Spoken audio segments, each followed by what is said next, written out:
What's up everyone, it's Hoodz here. I'm here to talk about one of the most famous animes out there, the d.gray-man and d.gray-man Hallow series.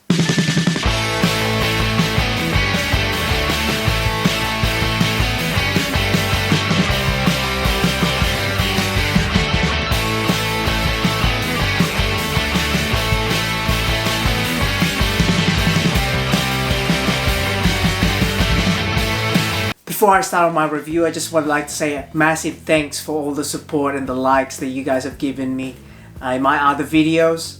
I really appreciate the vibes, the creating this community that we're having now, and then just joining the journey with me here in my YouTube process and social media, and just interacting with everyone as well. So it's really exciting times of my life at the moment, and very motivating as well. Meanwhile, if you're new to the channel, feel free to drop a like on the videos that you like, comment if you've seen the animes that I've been reviewing, or just have a chat. And I'm always looking at those comments and just want to have a conversation with someone, or and value people's opinions, as long as it's done properly and with respect, obviously.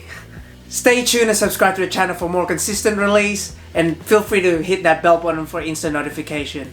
Now let's get on to the review. Quick facts to start off with. The anime series is based off Katsura Hoshino's manga, with the original d.gray-man Japanese release from the years 2006 to 2008, while the d.gray-man Hallow followed by 8 years after in 2016. The d.gray-man series consisted of 103 episodes, while its sequel only consisted of 13 episodes, which makes it a grand total of 116 episodes. Now let's get to the story. The story mainly revolves around a young boy named Alan Walker, who is a newly recruited exorcist in a group of soldiers known as the Black Order. These highly trained soldiers' main purpose is to defeat these demons called the Akumas. These artificial creatures are created with many components, which involves one or more human souls, a metal skeleton, and a dark matter, which is supplied and feed through by one of the great antagonists in shonen history, the Millennium Earl. I can definitely say the Millennium Earl's presence is very unique and remarkable to the series, that really stands out after it's all said and done. Now, to fight off the Millennium Earl and these demons, the Black Order uses these substances known as the Innocents. These Innocents are composed of unknown composition and derived from the ancient civilization. Serving parts of these are known as the Crystal of God. Certain humans or chosen humans can bond with the Innocents. These humans are called the Accommodators, something like Alan and the other exorcists in the Black Order. As they bond with the Innocents, they create anti-Akuma weapons in different shapes, forms, sizes. These weapons are used to defeat and even purify these poor tortured souls. The story follows through how Alan meets new members and accommodates himself in the Black Order, as they go through different missions, fighting and saving and purifying these Akumas in different levels and also many different locations. Later on in the series, we find more about his mysterious past, and Alan also helps out many different ways of trying to learn so many different situations when they could try and defeat the Millennium Earl, especially when he has these powerful beings beside him as his apostles, pretty much, called the Noah family. Without diving in too deep and spoiling much about the Noah family, I can easily say that they're very, very powerful beings, and they even self-call themselves the true apostles of God. Now let's talk about a little bit more about the characters. Let's start off with Alan. Alan in general is such a kind, generous, caring person from the get-go. You can definitely see this from episode 1 already. And to be honest with you, I was already a big fan of him after watching the first few episodes. He's very likable from the very start, and can actually relate to him. Even just the way he thinks and the way he goes about things. His main power is called the Cross, which is a parasite type anti-Akuma weapon. His left arm can transform into many different unique forms and abilities. From big hands to claws to big ass swords. You'll see many different varieties in how he develops his powers and really fully utilize this weapon. And when I say swords, I'm talking big ass broadswords that fully detaches his left arm and actually uses as his arsenal. Now can that be more badass or what? There's also his very mysterious cursed eye that will develop as well as he grows stronger, and other sneaky powers there that can be just blows your mind, especially when you don't expect that he's gonna pull something out in the battle scene. Let's go to the leading lady of the series, who's also an exorcist, Lena Lee. Lee. She's one of Alan's closest companion and also a younger sister of the Chief Officer of the Black Order, Komui Lee. She's such a kind and caring individual and always there to support the team and always there to back everyone up and save as many people as she can. Her main powers / innocence comes in the form of an equipment type called the Dark Boots. These Dark Boots enhances her speed, agility, even jumps so high and glide at times. Especially as she levels up and can use many different tricks and elements, wind elements, to further defeat her opponent in such a badass way. Our next main character is Yu Kanda, who is your typical cold, arrogant part of the team. You know, he rubs off the wrong way to a lot of characters in the series. Despite being so cold and arrogant in different situations, he's such an excellent exorcist and is always down to fight evil. He has an equipment type innocence known as the Mugen. On top of his great swordsmanship with his sword, he also able to summon many different supernatural abilities and even cast spells to just laying down the smackdown on these Akumas. Next one is Lavi. Now Lavi, for me, he's my personal favorite character in the series. You know, he's got that laid back, but yet so funny and hilarious at many times in the series. But yet he's got that serious and mysterious past. Even his purpose in the team, in the Black Order, is such a weird situation. Being the current chosen successor in the Bookman clan. The Bookman's main purpose is to pretty much record the history and events as they unfold, whether they're good or bad. So they are pretty much walking and talking and fighting librarian. Yeah. But don't let that deceive you. He's, like I said, he's not gonna be my favorite character for being a writer, a recorder, or a camera. Because he's such a badass exorcist as well and has that equipment type innocence, the Iron Hammer. It can diminish, it can grow to so many different sizes and variations depending on what he needed for combat. Then he follows up with summoning different judgments and seals to unleash more cool powers. Now let's head over to Cross Marion, one of the generals in the Black Order, and serves as a leader for the Marion unit. The Marion unit is a group of high-rank exorcist generals who thrive so much with not just with their powers but with their great leadership as well. The unit is extremely powerful to say the least, and that makes Cross Marion one of the most powerful characters in the anime. But for story-wise, he would serve as Alan's master and his most famous mentor.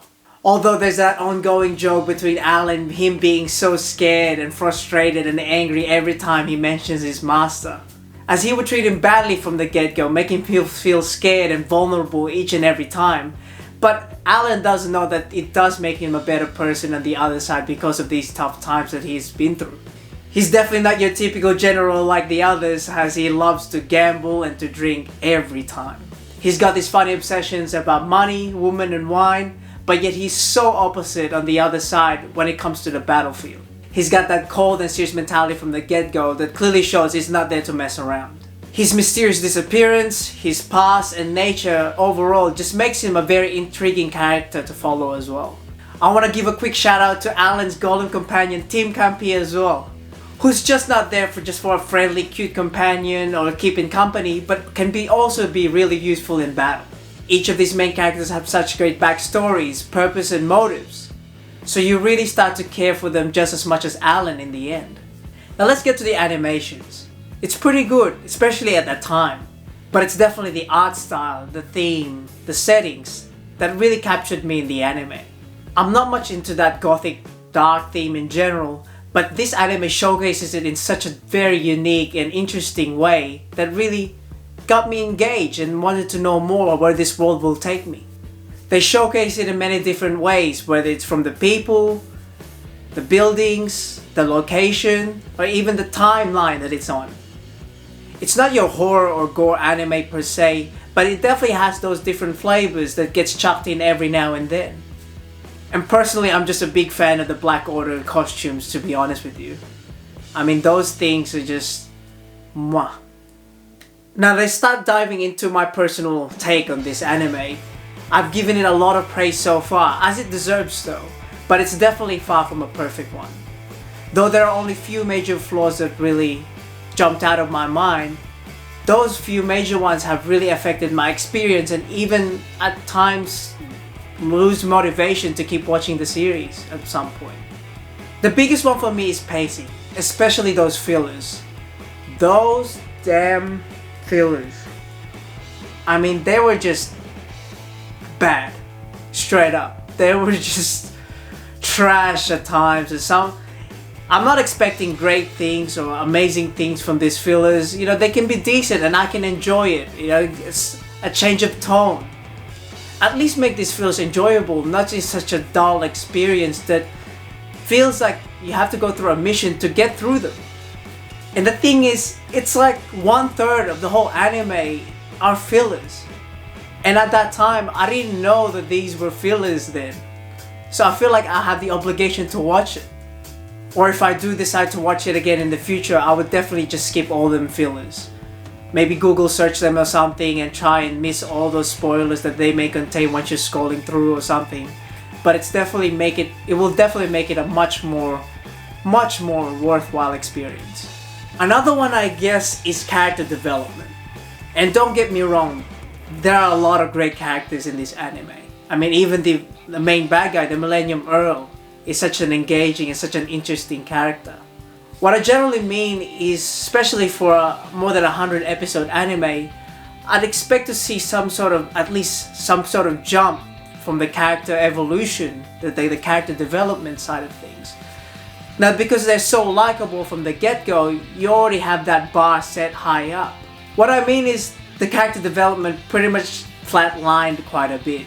So however you see these characters from the very early episodes, it's pretty much the same on how you're gonna see them later down the series.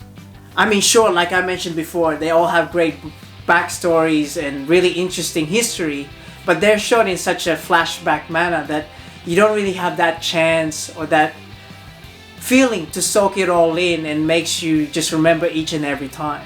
I believe this is the perfect time to talk more about the sequel, d.gray-man Hallow, because it definitely tackles those two issues that I have and just smash them out of the park. It's definitely such a major improvement, especially in those two aspects, with only having 13 episodes, having no fillers, and the pacing is so much faster. And through my experience, personally, the character development, especially for Alan, our main character, has such a big development and evolved so much in that 13 episodes compared to the whole 103 beforehand. I mean, the powers and the upgrades will always come in there, but I just would wanted to see more in the whole character development aspect or personality aspect. Honestly, I really wish they continued it further, because there's so many unanswered questions and so many things that they could expand on, which overall makes both the ending of the original series and the d.gray-man Hallow feel so underwhelming and anticlimactic and cut short, really. Personally, I could easily recommend this anime to watch and can be enjoyed in so many ways. But it's really just those major flaws that I had that really affected my experience. And I really do hope it's different for other people, which seems like it. I was tossing and turning whether I should give it an A grade or a B grade, but ultimately I pretty much landed on a close B side heading into the A side. But yeah, I'm not saying it's bad or anything at all. It's just not in the expected level that I wanted it to be beforehand.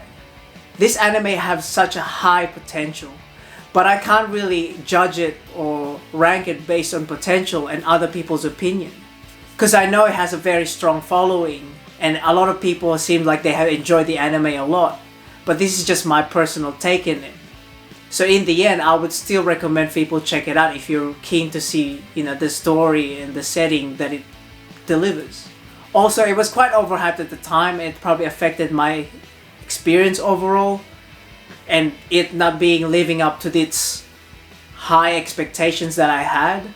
But it's still a great time and a great experience nonetheless, from the original series and especially for its sequel, the d.gray-man Hallow. Now thanks again for your time, guys, really appreciate it. Feel free to follow my Instagram account as well, which the link is down below.